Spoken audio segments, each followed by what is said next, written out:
बेबस सच, helpless truth. यह कहानी हम सबके बारे में है, आपके और मेरे बारे में, और उस छिपी हुई बगावत के बारे में जो हर इंसान के भीतर कहीं न कहीं मौजूद रहती है।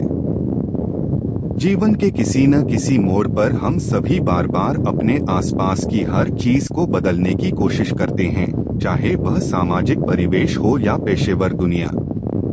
हम उस चीज को ठीक करना चाहते हैं जो हमें गलत लगती है।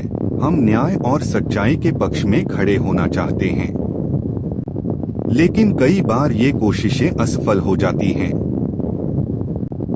अंततः लोग व्यवस्था को बदलने के बजाय खुद को बदल लेते हैं और भीड़ का हिस्सा बन जाते हैं।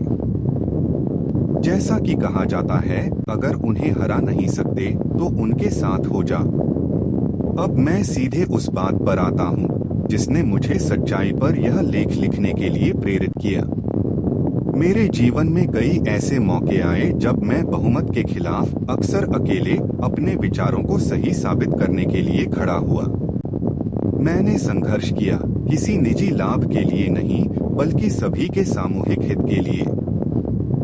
इस सफर में मैंने अलगाव, अकेलापन, मानसिक उत्पीड़न, चुगली और भावनात्मक तनाव झेला। ऐसी अनगिनत भावनाएं जो किसी भी इंसान को अंदर से तोड़ सकती हैं।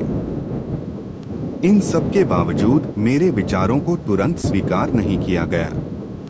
धीरे धीरे मुझे यह समझ में आया कि कई परिस्थितियों में जब तक समाज या पेशेवर पदानुक्रम में किसी ऊंचे स्थान पर बैठा व्यक्ति हस्तक्षेप नहीं करता, तब तक सच्चाई को नजरअंदाज ही किया जाता है। कुछ मामलों में ऐसा हस्तक्षेप लोगों को यह समझने और स्वीकार करने में मदद करता है कि जो पहले से सही था वही सच है। जैसे ही ऐसा समर्थन मिला, मेरा दृष्टिकोण अचानक सही मान लिया गया और वही विचार प्रभावी ढंग से काम करने लगे। अक्सर लोग यह मान लेते हैं कि मेरी सफलता मेरी दृढ़ता और ताकत का परिणाम थी, और कुछ हद तक यह सच भी है। लेकिन वास्तविकता यह है कि मैं लंबे समय तक अकेला खड़ा रहा, बिना किसी मान्यता के संघर्ष करता रहा। सब कुछ तब बदला जब एक रहस्यमय घटना घटी, एक अच्छे फरिश्ते का प्रकट होना, एक ऐसे प्रभावशाली व्यक्ति का जिसकी मौजूदगी ने सच्चाई को स्वीकार्य बना दिया।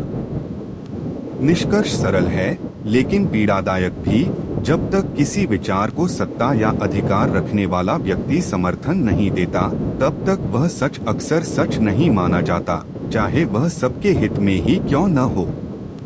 यही कारण है कि मुझे कभी व्यक्तिगत उपलब्धि का वास्तविक एहसास नहीं हुआ। मुझे सही साबित करने वाली मेरी आवाज अकेली नहीं थी, बल्कि किसी शक्तिशाली व्यक्ति की मुहर थी।